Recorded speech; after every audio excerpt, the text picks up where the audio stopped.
Kami awali Kompas Siang dengan informasi polisi menetapkan selebritas Jonathan Frizzy sebagai tersangka kasus dugaan penyalahgunaan obat keras Itomidate yang dimasukkan ke dalam rokok elektrik atau vape. Jonathan diduga memfasilitasi penyelundupan vape berisi obat keras tersebut.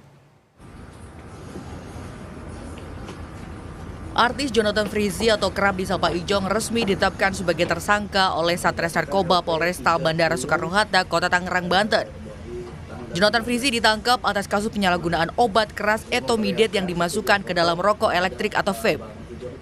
Polisi bilang peran Jonathan Frizzy dalam kasus ini yakni sebagai pihak yang berkomunikasi dengan bandar, menyediakan kurir, hingga mempersiapkan dan memfasilitasi penjemputan. Jonathan diduga berkomunikasi dan membahas cara membawa dan mengatur masuknya zat Itomidate ke Jakarta melalui grup WhatsApp. Sebelumnya polisi sudah terlebih dahulu menangkap 3 tersangka berinisial BTR, EDS, dan ER. Dan prosesnya itu sejak Februari itu sudah membuat WhatsApp group yang nama WhatsApp group itu berangkat.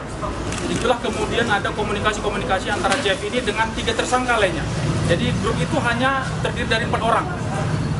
Di dalam grup itu ada komunikasi-komunikasi termasuk tadi berkomunikasi dengan EDS, kemudian membelikan tiket, kemudian menyiapkan hotel, kemudian mengontrol mengawasi untuk perjalanan dari Malaysia ke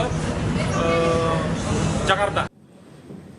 Akibat perbuatannya, Jonathan Frizzy dijerat Undang-Undang Nomor 17 Tahun 2023 tentang Kesehatan, Jungto Pasal 55 KUHP tentang pidana penyertaan dengan ancaman pidana penjara maksimal 12 tahun atau pidana denda paling banyak 5 miliar rupiah. Eka Marlupi, Kompas TV, Tangerang. Lalu bagaimana penanganan lanjutan dari pemeriksaan Jonathan Frizzy dan 3 tersangka lain? Sudah bergabung bersama kami melalui sambungan Zoom Kasat Res Narkoba Polresta Bandara Soekarno-Hatta, AKB Michael Tandayu. Selamat siang Pak Michael. Pak Michael, bisa mendengar suara saya di studio dengan Imron? Ya, bisa Mas Imron. Baik Pak Michael, polisi meringkus 4 orang dalam kasus ini begitu ya, termasuk selebritas Jonathan Frizzy atau Ijong. Lalu berapa lama polisi melakukan penyelidikan dan pemantauan sampai akhirnya bisa meringkus para tersangka ini? Baik, untuk laporan pertama kali kami diserahkan dari Bea Cukai itu pada tanggal 14 Maret dan pada saat diberikan tanggal 14 Maret itu kami langsung dalam kurang dari 24 jam kami berhasil meringkus 2 orang, yaitu yang sebagai kurir yaitu di Makassar, dan setelah itu juga kami meringkus satunya lagi yaitu seorang perempuan di Makassar juga, orang yang menyuruh kurir untuk berangkat ke Malaysia untuk mengambil vape tersebut. Dan prosesnya yaitu kurang lebih 5 hari kemudian kami menangkap 1 orang lagi, yaitu yang menjadi fasilitator dengan bandar yang berada di Malaysia untuk pengambilan vape. Dan yang terakhir tersangka yang kami amankan yaitu saudara JF, itu pada hari Minggu tanggal 4 Mei kemarin. Pak Michael, berarti kasus ini berawal dari pengembangan kasus begitu ya? Ya, betul. Jadi awal mulanya adalah saudara BTR itu diperiksa barang bawaannya oleh Bea Cukai dan didapatkan itu ada 100 cartridge vape, dan ketika diamankan 50 pieces, itu dilakukan pemeriksaan laboratorium dan ternyata isi kandungan cartridge vape tersebut mengandung obat keras. Pak, hingga saat ini kan pemeriksaan masih terus berjalan, pengembangan juga dan juga pendalaman. Lalu peran dari selebritas Ijong ini dalam kasus penyelundupan obat keras dalam vape ini apakah sudah diketahui? Ya, untuk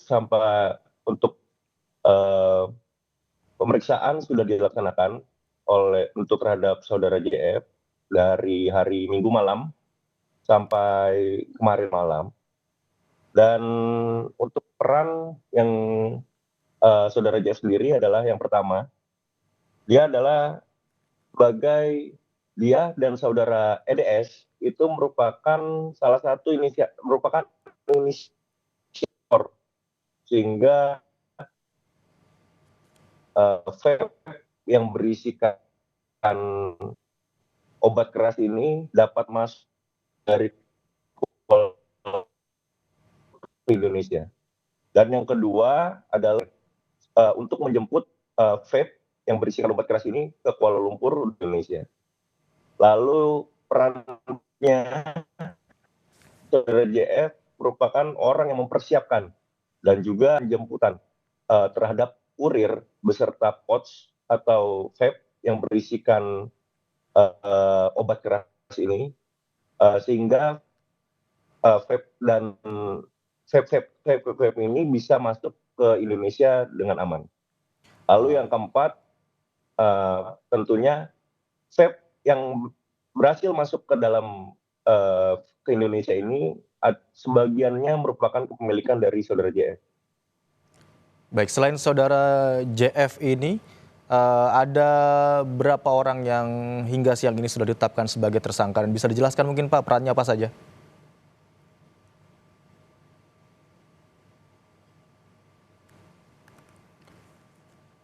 Pak Michael? Pak Michael, apakah bisa mendengar suara kami dari studio? Baik. Untuk total tersangka yang kita... Baik, silakan Pak. Saya belum. Yang pertama yaitu saudara BTR. Ya, untuk total tersangka yang sudah kita perannya adalah sebagai kurir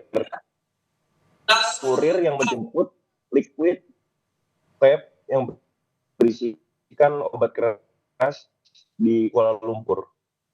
Lalu yang kedua kita amankan adalah seorang perempuan dengan inisial ER. Ini perannya adalah dia adalah orang yang menyuruh saudara BTR untuk mengambil vape di Kuala Lumpur, dan juga dialah yang berkoordinasi dengan para tersangka-tersangka lainnya. Lalu yang ketiga adalah saudara EDS. Saudara EDS adalah orang yang menjadi penghubung atau fasilitator dan yang berkomunikasi langsung dengan bandar yang berada di Kuala Lumpur di Malaysia, dan juga orang yang memungkinkan terjadinya pertemuan antara kurir dan bandar di Kuala Lumpur di Malaysia. Lalu yang terakhir adalah saudara JF, di mana perannya tadi sudah kami jabarkan sebelumnya. Pak Michael, dari hasil pemeriksaan sementara, obat keras yang dimasukkan dalam vape ini rencananya akan dijual kembali atau hanya untuk dikonsumsi sendiri, Pak?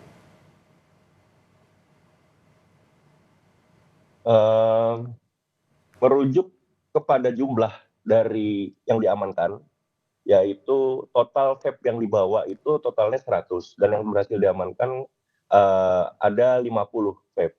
Merujuk kepada jumlah dan juga hasil pemeriksaan bahwa saudara JF tidak hanya sekali, bukan yang pertama kali membawa vape ini, melainkan sudah beberapa kali sebelumnya. Berdasarkan hasil dari pemeriksaan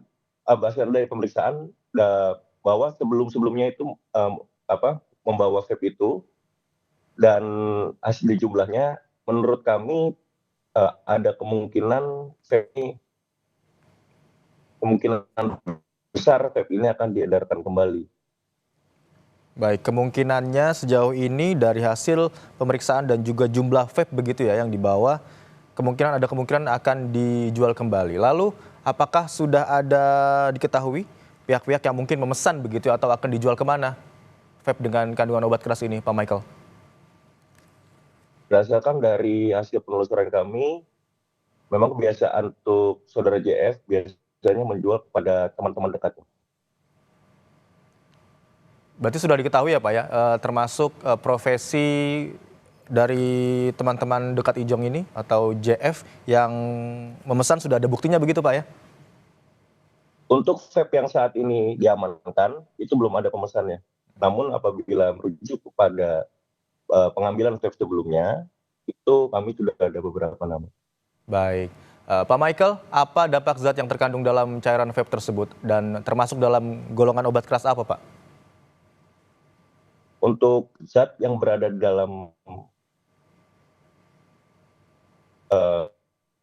vape ini, yaitu bernama etomilet. Etomilet yang biasa digunakan untuk anestesia atau sedasi, untuk mengurangi kesadaran seseorang atau mengurangi kecemasan seseorang. Jadi untuk zat etomilet ini wajib digunakan berdasarkan metode yang tertentu, dosis tertentu, dan cara dihisap itu tentu, dan tanpa dosis takaran tertentu tentu untuk efeknya akan sangat buruk bagi kesehatan, karena harusnya zat etomilet ini digunakan dengan cara disuntik atau diinjeksi. Baik, hingga saat ini pemeriksaan masih terus dilakukan termasuk pendalaman untuk mengetahui apakah kemungkinan ada pihak-pihak lain yang diduga terlibat dalam peredaran vape dengan kandungan obat keras ini. Terima kasih Kasat Res Narkoba Polresta Bandara Soekarno-Hatta AKP Michael Tandai telah bergabung bersama kami di Kompas Siang.